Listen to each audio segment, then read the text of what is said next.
in that period of the Punic Wars, wow, they were the feat of shipbuilding and engineering. Quinquereme apparently had 5 banks of oars. Now, there's been some debate exactly how that worked, but it is believed that there were 3 levels with 5 guys, 2 on the top 2 levels, each with an oar, and then 1 guy at the bottom.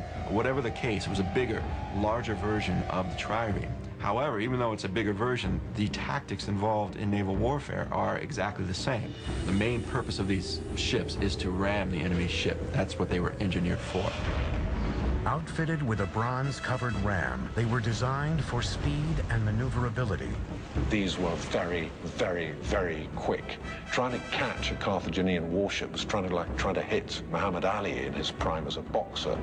A standard quinquereme was roughly 120 feet long, 9 to 16 feet wide, and could hold up to 420 sailors. Fully manned and loaded, a quinquereme weighed more than 100 tons. On open water, these megaships were killing machines. And this thing is just coming straight at you at a speed you've never dreamt of as possible, and bang! The whole of your boat shakes, your ship shakes, and you start to sink. Compare that with the trireme, where often the model was probably much more to engage with the enemy ship and have land fight at sea. The Carthaginians didn't mess about like that. They wanted to get in, they hit you once and you drown, and they're gone. To hit the next one, deadly.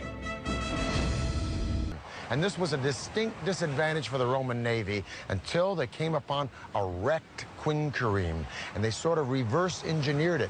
They deconstructed it, figured out how it was put together, put it back together, and made it their own. They captured a grounded Carthaginian quinquereme and made dozens of copies of these. In fact, the copies weren't as well made and were made out of green wood, and after one season they fell to pieces.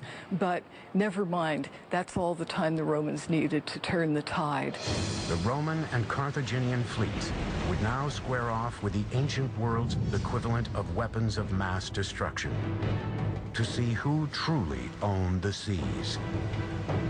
March 10th, 241 BC, the fleets met at the Agates Islands off the western coast of Sicily for one of the greatest sea battles of all time.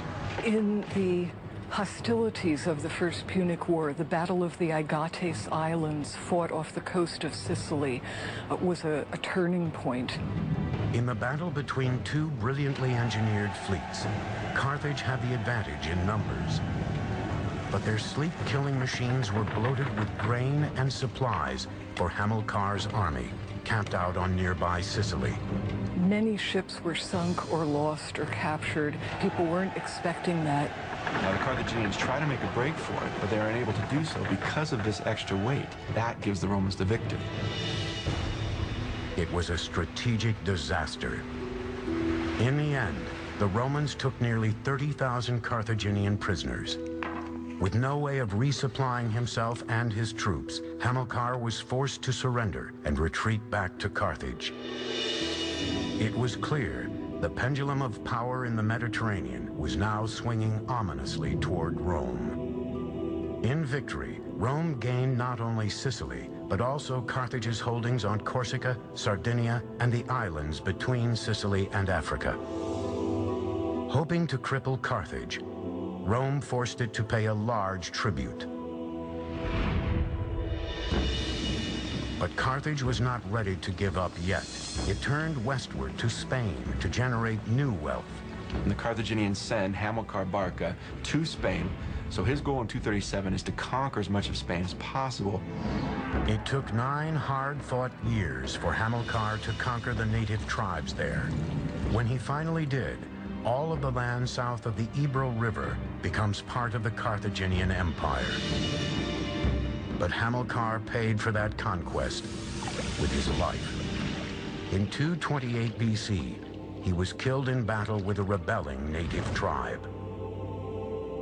Hamilcar's death in Spain was a great blow to Carthage, but it was by no means the end of Carthage. In fact, it opened the way for a whole new initiative.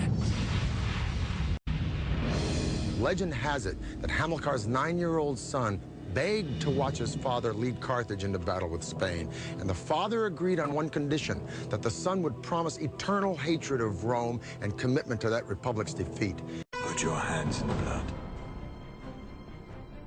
I swear. I swear That for as long as I live, that for as long as I live, I will be an enemy of Rome. I will be an enemy of Rome. And it was thus the son, named Hannibal, became the instrument of his father's revenge. And this was the first step on a path that would transform Hannibal into the most devastating foe that the Republic of Rome would ever face.